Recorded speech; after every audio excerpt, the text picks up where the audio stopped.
ನೋಡ್ತಿದ್ದೆ ಸವಾಲ್ ಟಿವಿ. ನಾನು ಮಹಾವೀರ ಪ್ರಸಾದ್. ನಮ್ಮಲ್ಲಿ ಇತ್ತೀಚೆಗೆ ವಂಚನೆಗಳ ಪ್ರಕರಣ ಬಹಳವಾಗಿ ನಡೀತಾ ಇದೆ. ಈ ಹಿಂದೆ ಈಗಾಗಲೇ ನಾವು ಡಿಜಿಟಲ್ ಹಗರಣ, ಷೇರು ಹಗರಣದ ಬಗ್ಗೆ ನಿಮಗೆ ಈಗಾಗಲೇ ನಾವು ಮನದಟ್ಟು ಮಾಡಿದೆವು. ಇವತ್ತು ಉದ್ಯೋಗ ವಂಚನೆ. ಈ ಉದ್ಯೋಗ ವಂಚನೆ ಹೇಗೆ ಮಾಡ್ತಾರೆ, ನಮ್ಮ ವಿದ್ಯಾವಂತ ಅದರಲ್ಲೂ ಗೃಹಿಣಿಯರನ್ನ ಹೇಗೆ ಮರಳು ಮಾಡ್ತಾರೆ ಅನ್ನೋದ್ರ ಬಗ್ಗೆ ನಿಮಗೆ ತಿಳಿಸ್ಕೊಡ್ಬೇಕಾಗ್ತದೆ. ಸಾಮಾನ್ಯವಾಗಿ ಯುವತಿಯರು ಮನೆಯಲ್ಲಿ ಕೂತು ಕೆಲಸ ಮಾಡೋಕ್ಕಂತ ಬಹಳ ಇಷ್ಟಪಡ್ತಾರೆ. ಅಂತವ್ರು ಏನ್ ಮಾಡ್ತಾರೆ, ಅವ್ರ ವೆಬ್ಸೈಟ್ ಮೂಲಕ ಯಾರು ಕೆಲಸ ಖಾಲಿ ಇದೆಯಾ ಅಂತ ಅನ್ಕೊಂಡು ನೋಡ್ತಾ ಇರ್ತಾರೆ. ಇದನ್ನೇ ಒಂದು ಬಂಡವಾಳ ಮಾಡ್ಕೊಂಡಂತ ಈ ವಂಚಕರ ಜಾಲ ಏನ್ ಮಾಡ್ತಾ ಇದ್ರೆ, ಅವ್ರಿಗೆ ಒಂದು ಲಿಂಕ್ ಅನ್ನ ಕಳಿಸುತ್ತೆ. ಲಿಂಕ್ ಅನ್ನ ಕಳಿಸಿ, ನೀವು ಒಂದು ನಮ್ಮ ಇದಕ್ಕೆ ಸೆಕ್ಯೂರಿಟಿ ಡಿಪಾಸಿಟ್ ಅಂತ 1,000 ರೂಪಾಯಿನ ನೀವು ಕೊಡಿ ಅಂತ ಹೇಳ್ತಾರೆ. ಆದ್ರೆ ಇವ್ರು ಏನ್ ಮಾಡ್ತಾರೆ ಅಂದ್ರೆ 1,000 ರೂಪಾಯಿನ ಅವ್ರಿಗೆ ಸೆಕ್ಯೂರಿಟಿ ಡಿಪಾಸಿಟ್ಗೆ ಹಾಕ್ತಾರೆ. ಹಾಕಿದಾಗ ಅವರೇ ಮಾಡಿದ್ರೆ ಇವ್ರ ಲಿಂಕ್ ಕಳಿಸ್ತಾರೆ. ಈ ಹೋಟೆಲ್ಗಳ ಬಗ್ಗೆ ನೀವು ರಿವ್ಯೂ ಮಾಡಿ, ಇಲ್ಲ ನಾವೇನು ನಮ್ಗೆ ಯೂಟ್ಯೂಬ್ ಇದೆ, ಆ ಯೂಟ್ಯೂಬ್ಗೆ ನೀವು ಲೈಕ್ ಮಾಡಿ ಅಂತ.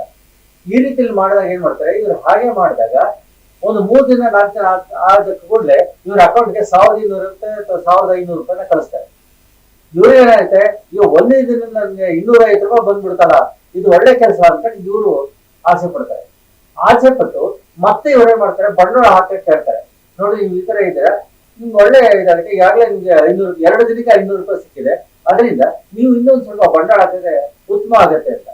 ಇವರು ಬಂಡವಾಳ ಹಾಕಿದ್ದು ನೋಡ್ಕೊಂಡು ಏನ್ ಮಾಡ್ತಾರೆ, 1 ವಾರ ಆದ ನಂತರ ನೋಡಿ ನೀವು ಚೆನ್ನಾಗಿ ಕೆಲಸ ಮಾಡ್ತಿದ್ರೆ ನಿಮ್ಮನ್ನ ನಾವು ನಮ್ಮ VIP ಗ್ರೂಪ್ಗೆ ಸೇರಿಸ್ಕೊಳ್ತೀವಿ.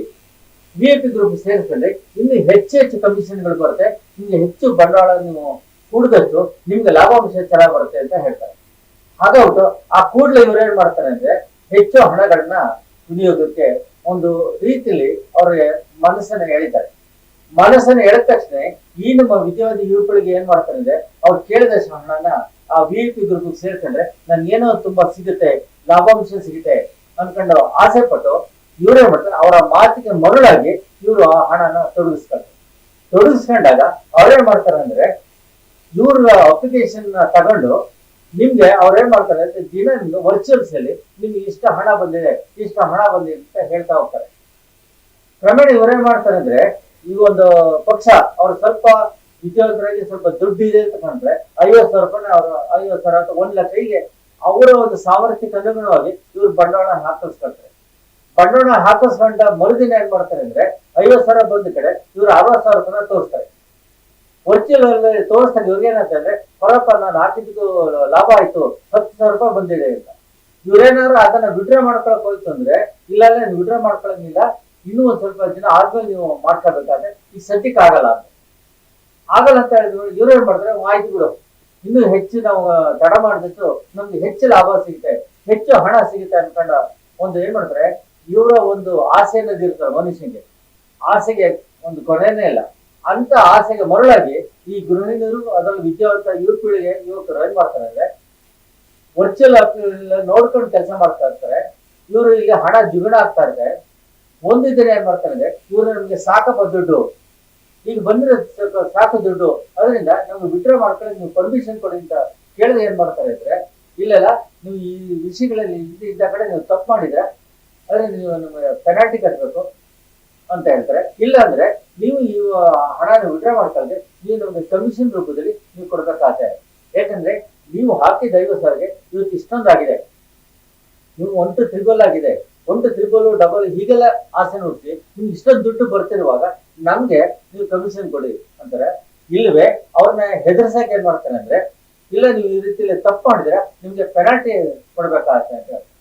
ಇವ್ರೇನ್ ಮಾಡ್ತಾರೆ ಅಂದ್ರೆ, ನೀವು ಎಷ್ಟು ಹಣ ಇವ್ರೇನ್ ಪೆನಾಲ್ಟಿಗೆ ಒಂದು 10-15,000 ಕೇಳ್ತಾರೆ, ಇಲ್ಲ ಕಮಿಷನ್ ಅಂತ ಒಂದು 20-25 ಕೇಳ್ತಾರೆ. ಇಲ್ಲೇನಂದ್ರೆ 2 ಲಕ್ಷದ ಮೇಲೆ ಹೊರಟಾಗಿರುತ್ತೆ. ಆ 2 ಲಕ್ಷದ ಹಣಕ್ಕೆ ಆಸೆ ಪಟ್ಟು ಮಾಡ್ತಾರೆ. ಅಯ್ಯೋ, ನಾನು ಒಂದು 15-20,000 ಬಂಡವಾಳ ಹಾಕಿದ್ರೆ 2 ಲಕ್ಷ ಸಿಗುತ್ತಲ್ಲ. ಮನುಷ್ಯನ ಆಸೆ ಎಷ್ಟು ಮಟ್ಟಿಗೆ ಇದೆ ಅನ್ನೋದು ನೋಡಿ. ಇವರು ಅವರ ಮಾತಿಗೆ ಮರುಳಾಗಿ ಏನ್ ಮಾಡ್ತಾರೆ ಅಂದ್ರೆ, ಮತ್ತೆ ಅವರು ಕೇಳಿದಷ್ಟು ಕಮಿಷನ್ ಬೇಸಿದ್ರೆ ಇವರು ಹಣನ ಕೊಡ್ತಾರೆ. ಹಣನ ಕಳಿಸಿದ ಮತ್ತೆ ಇವರ ವಿಡ್ರಾ ಮಾಡ್ಕೊಳ್ತಾರೆ. ಅಲ್ಲಿ ವರ್ಚುವಲ್ಸ್ ಅಲ್ಲಿ ಇವ್ರ ಲೆಕ್ಕನೇ ಇರಲ್ಲ. ಅವಾಗ ಗೊತ್ತಾಗುತ್ತೆ ನಾವು ಎಷ್ಟು ಮಟ್ಟಿಗೆ ನಾವು ಮೋಸ ಹೋಗಿದೀವಿ ಅಂತ. ಆಗ ನೋಡ್ತಾರೆ, ಸಂಕಟ ಬಂದಾಗ ವೆಂಕಟರಮಣ ಅನ್ನಂಗೆ ಇವರು ಸೆಲ್ ಪೊಲೀಸ್ ಸ್ಟೇಷನ್ ಬರ್ತಾರೆ. ಇದಕ್ಕಿಂತ ಮುಂಚೆನೆ ನಾವು ಯಾವುದೇ ಒಂದು ರೀತಿಯ ಉದ್ಯೋಗ ನಾನು ಆ ತಗೋಬೇಕು ಅಂತಂದ್ರೆ ಪತ್ರಿಕೆಗಳಲ್ಲಿ ಅಪ್ಲಿಕೇಶನ್ಸ್ ಬರ್ತಾ ಇರುತ್ತೆ. ಇಲ್ಲಂದ್ರೆ ನಾವು ಟಿವಿಗಳಲ್ಲಿ ನಾವು ನೋಡ್ತೀವಿ ಅಂತಂದ್ರೆ ಆಯಾ ಒಂದು ಅಡ್ರೆಸ್ಗಳಿಗೆ ಇವ್ರು ಏನ್ ಮಾಡ್ತಾರೆ, ಲಿಂಕ್ಗಳಿಗೆ ಹೋಗೋ ಬದಲು ಯಾವ್ದೊಂದು ಆಫೀಸ್ ಅಡ್ರೆಸ್ ಇಲ್ಲ ಆಫೀಸ್ ಫೋನ್ಗಳನ್ನ ತಗೊಂಡು ಅಲ್ಲಿ ಸಂಪರ್ಕಿಸಿ ಇವ್ರ ಕೆಲಸಕ್ಕೆ ಇಂಟರ್ವ್ಯೂ ಹೋಗೋದು, ಕೆಲಸ ಮಾಡ್ಕೊಂಡು ಮಾಡ್ಬೋದು. ಆದ್ರೆ ನಂಬರ್ ಏನ್ ಮಾಡ್ತಾರೆ, ಈ ಶೇರ್ ಹಗರಣದಲ್ಲಿ ಏನ್ ಮಾಡ್ತಾರೆ, ಶೇರ್ಗಳನ್ನ ತೊಡಗಿಸೋದು, ಈ ಡಿಜಿಟಲ್ ಅಲ್ಲಿ ಏನ್ ಮಾಡ್ತಾರೆ, ಹಣನ ದ್ವಿಗುಣ ಮಾಡ್ತೀವಿ ಅಂತ ಮರಳಾದ್ರು. ಈ ತರ ಒಂದು ಜನಮಗಳ ಜಾತ್ರೆ ಮರಳು ಅನ್ನೋ ರೀತಿಯಲ್ಲಿ ನಮ್ಮ ವಿದ್ಯಾವಂತ, ಯಾಕಂದ್ರೆ ನಮ್ಮ ಸಾಮಾನ್ಯ ವರ್ಗ ಅದರಲ್ಲೂ ಅವಿದ್ಯಾವಂತರು ಇಂಥ ಒಂದು ಇದಕ್ಕೂ ಹೋಗಲ್ಲ. ಯಾಕಂದ್ರೆ ಅವರು ಬೇರೆ ಭಾಷೆಯಲ್ಲಿ ಮಾತಾಡೋದು ಮಾಡ್ತಾರೆ, ಇವ್ರು ಕನ್ನಡದಲ್ಲಿ ಮಾತಾಡ್ತಾರೆ. ಇವ್ರಿಗೆ ಭಾಷಾ ಒಂದು ಗೊಂದಲ ಇದ್ದ ಭಾಷಾ ತೊಂದರೆ ಇರುತ್ತೆ. ಈ ಗ್ರಾಮೀಣ ಪ್ರದೇಶದವರು ಅಥವಾ ಅವಿದ್ಯಾವಂತರು ಏನ್ ಮಾಡ್ತಾರೆ, ಕನ್ನಡದಲ್ಲಿ ಮಾತಾಡ್ತಾರೆ. ಕನ್ನಡದಲ್ಲಿ ಮಾತಾಡೋದ್ರಿಂದ ಅವ್ರಿಗೆ ಭಾಷೆ ಬರಲ್ಲ, ತಕ್ಷಣ ಮಾಡಿದ್ರೆ ಕಟ್ ಮಾಡ್ತಾರೆ. ಆದ್ರೆ ನಮ್ಮವರು ಅವ್ರು ಯಾವ ಭಾಷೆಯಲ್ಲಿ ಮಾತ್ರ ಆ ಭಾಷೆಯಲ್ಲಿ ಉತ್ತರ ಕೊಡಕ್ ಹೋಗ್ತಾರೆ. ಅವ್ರು ಇಂಗ್ಲಿಷ್ ಮಾಡ್ತಾರೆ, ಇಂಗ್ಲಿಷಲ್ಲಿ ಉತ್ತರ ಕೊಡೋದು, ಹಿಂದಿಲಿ ಮಾತ್ರ ಹಿಂದಿಲಿ ಉತ್ತರ ಕೊಡೋದು.